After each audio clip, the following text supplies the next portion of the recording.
Radio Vissou. Radio Vissou. Votre web radio locale. Eh bien, aujourd'hui, Patrick Neyman va nous parler d'un personnage très important, qu'il s'agisse de l'astronomie, de la physique et autres, puisqu'il s'agit de Galilée. Nous allons bien évidemment parler de ses découvertes, de ce qui s'est passé avec l'Église. Mais avant, il faudrait peut-être savoir ce que l'on savait en science avant ses propres découvertes, avant Galilée. Bonjour à tous. Galilée, de son nom, c'est Galileo Galilei, plus familièrement appelé Galilée. Alors, jusqu'à l'époque de Galilée, on va dire même un petit peu avant, ce qui prévaudait, c'est la logique d'Aristote et de Ptolémée.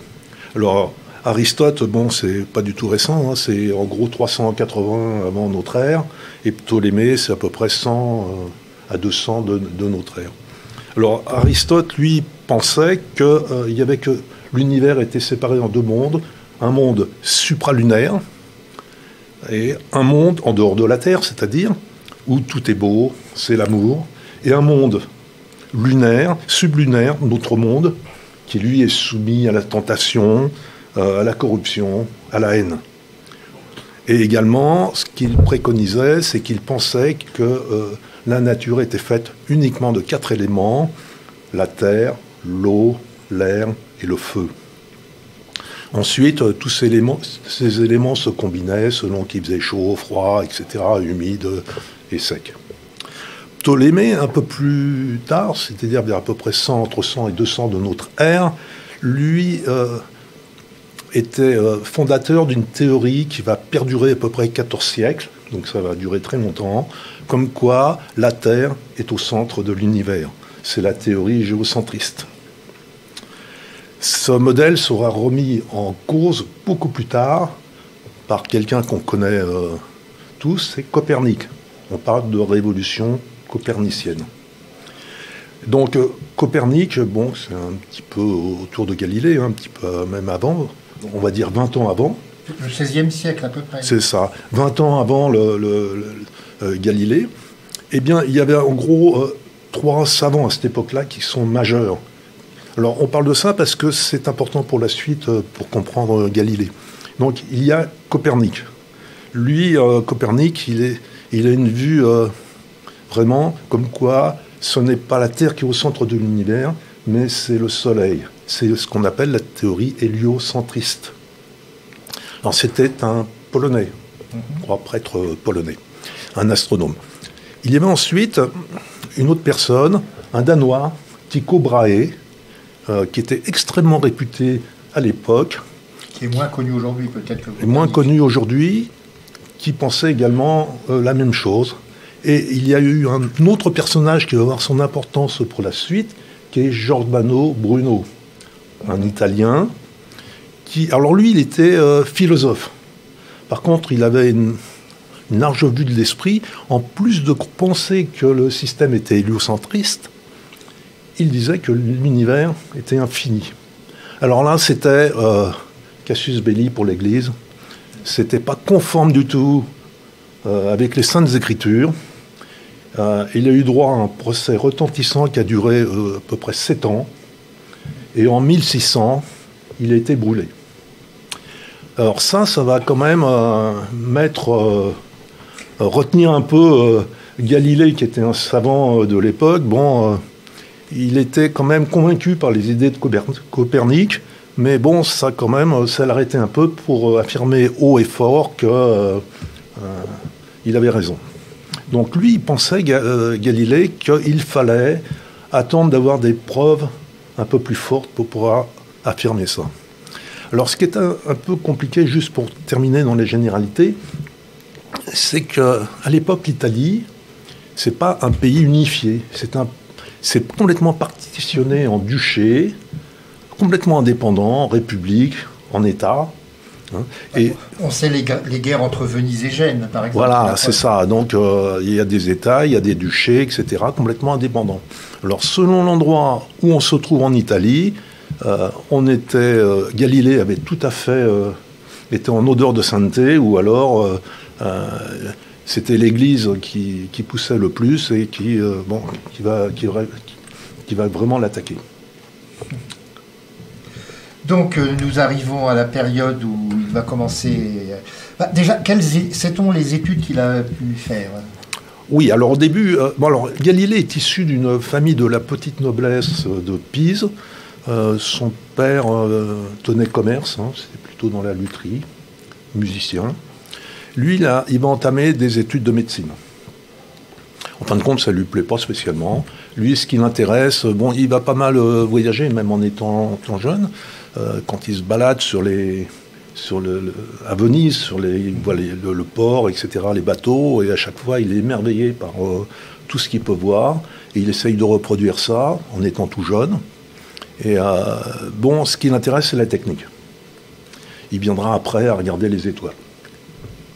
Alors c'est là qu'on va arriver à l'astronomie et à ce qu'il a apporté de très important à l'astronomie. Alors l'astronomie, et juste avant l'astronomie, c'était plutôt même au niveau de la chute des corps. Ce que l'on disait auparavant, par exemple sur la chute des corps, c'est que un corps, si on lâche deux objets, le plus lourd va arriver plus vite que le corps léger. C'était avant Newton, ça, donc. Ah oui, c'est bien avant Newton. Alors Galilée, lui, il va faire la démonstration. Il était déjà professeur de mathématiques à Pise. On dit, alors on ne sait pas si c'est une légende, il a emmené ses collègues en haut de la tour de Pise, et il a lâché deux boules, une légère et une plus lourde, et il a montré qu'elle tombait en même temps. Bon. Donc ça a ému quand même ses collègues qui étaient toujours dans la logique d'Aristote et de Ptolémée. Et lui, en tant que professeur, il enseignait aussi ce que disaient Aristote et Ptolémée pour être vraiment dans la ligne de l'Église. Alors, pour répondre à ta question, au niveau de la lunette, la première lunette a été inventée par un opticien hollandais, Hans Lippershey.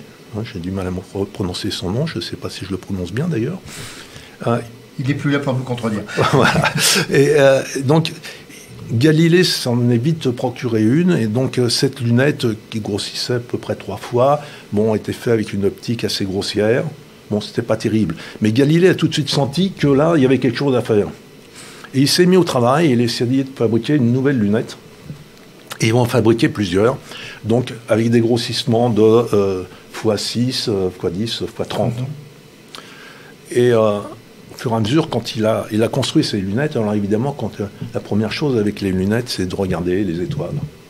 Il a découvert tout un tas de choses. Alors, pour montrer que... c'était toujours contre nature, mais au niveau de Venise, il avait quand même des appuis. Il avait l'appui du doge de Venise.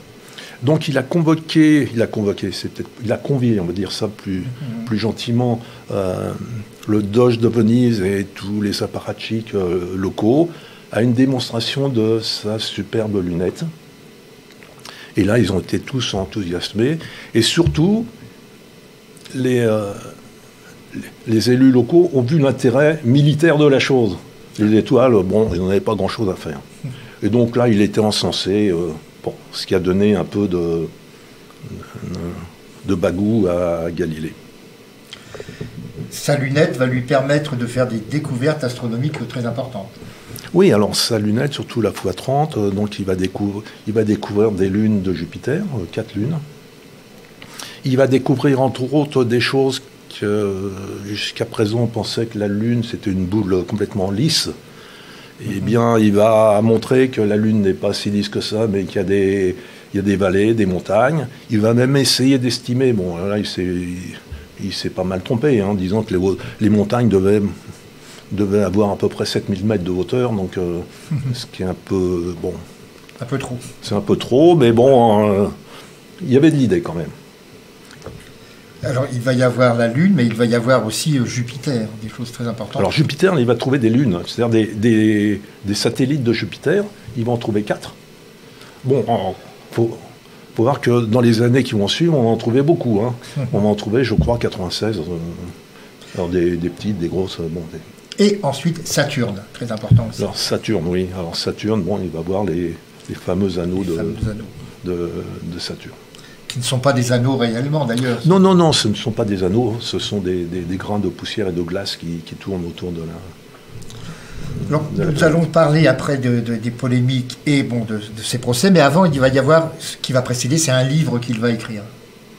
Alors, oui, il va écrire tout ce qu'il a emmagasiné de connaissances, il va l'écrire dans un livre, je crois qu'il s'appelle Le Messager des Étoiles. Et la polémique va monter, c'est-à-dire qu'il commence à avoir beaucoup de détracteurs.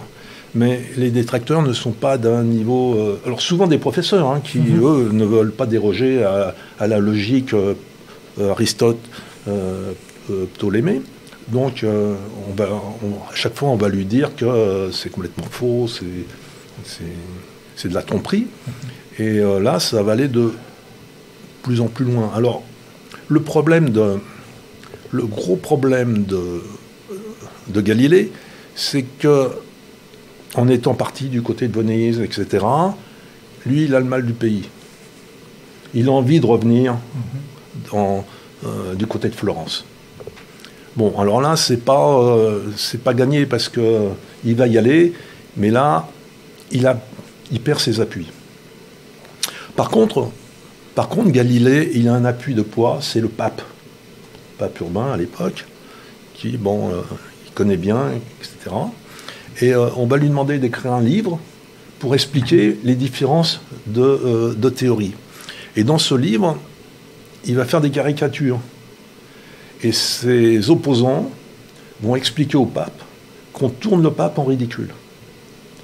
Et là, le pape, ni une ni deux, il va avoir un coup de sang, et il va dire, ça va plus, et c'est là où l'Inquisition va se mettre en marche, pour un procès retentissant. Alors, est-ce qu'il risquait la même chose que Bruno ?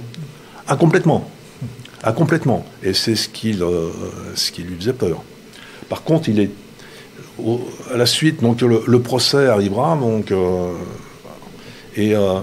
parce que c'est pas si vieux que ça, Bruno, c'est 1600, donc le procès va arriver,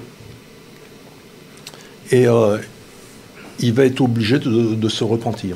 Pour garder la vie. Alors que Bruno n'a jamais voulu se repentir. Et il va y avoir quand même la fameuse phrase, enfin je te le dis en français, et pourtant elle tourne. Voilà. Alors il faut expliquer pourquoi c'était pour la rotation de la Terre. C'était pour la rotation de la Terre, que la Terre n'est pas fixe et n'est pas au centre du monde. On lui doit cette phrase et pourtant elle tourne. Magnifique. Après ce procès, donc, il va être non pas blanchi, mais enfin, est-ce qu'il va avoir une sanction d'ailleurs ? Ah oui. Il va être assigné en résidence dans sa villa d'Arcetri près de Florence. Et il va en secret, il va encore écrire un livre qui sera publié à Amsterdam. Et il mourra effectivement dans sa villa Arcetri. Je pense qu'il doit être inhumé à Florence. Alors je crois que c'est qu'au XXe siècle que l'Église a présenté ses excuses, plus ou moins. Alors, c'est Jean-Paul II qui a relancé en 1981 une étude pour savoir quelle était la position de l'Église, parce que l'Église n'a jamais bougé d'un iota avec ça. Et Jean-Paul II, au moins, a eu le mérite de lancer une étude, une enquête, appelons ça je ne sais comment. Et en 1992, l'Église a admis s'être trompée. Et il n'est jamais trop tard pour bien faire. Il n'est jamais trop tard. Au moins, l'Église a eu le mérite de rectifier. C'était vraiment, au XXe siècle, quelque chose qui s'était passé... Est-ce qu'il y a encore des écrits qu'on trouve de Galilée qui sont toujours publiés, ou est-ce qu'il n'y a que des écrits de cette époque, de nos jours ? Alors, des écrits de l'époque de lui-même, oui, il y a toujours dans des bibliothèques nationales. On les trouve toujours dans les bibliothèques. Oui, alors c'est écrit, ça peut être écrit en toscan, ça peut être écrit en latin, etc. Mais c'est pas... Je pense que c'est consulté uniquement que par des chercheurs. Mais enfin, pour conclure, on peut dire qu'il est toujours très moderne. Il est moderne, et puis il a vraiment ouvert la voie à d'autres grandes figures polymathes, comme Galilée, Léonard de Vinci, Newton. Ça sera très intéressant d'ailleurs de faire une émission sur Léonard de Vinci un jour, parce qu'il y a tellement de choses à dire, aussi bien sur le plan technique, artistique que scientifique. Tout à fait. Alors par exemple, justement, Galilée a expliqué pourquoi ce qu'on appelle le phénomène de la Lune cendrée. C'est-à-dire qu'il y a une espèce de... Sur la Lune, selon une certaine position de la Terre et du Soleil, eh bien, la Lune est très très faiblement éclairée sur un quartier.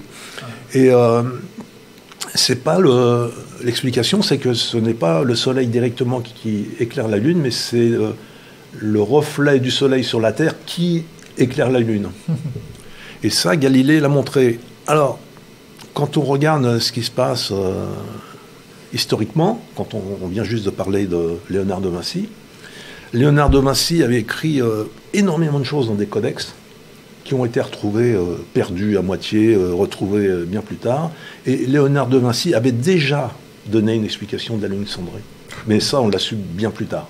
Bah, ça sera le sujet probablement d'une autre de nos causeries. Avec plaisir. Bien, merci Patrick. Et de toute façon, alors, il ne faut pas oublier que tous les lundis, il y a la Minute Scientifique. La dernière, c'était sur les bulles de champagne. La prochaine, je ne l'ai plus en tête, mais la prochaine, ça sera lundi qui vient.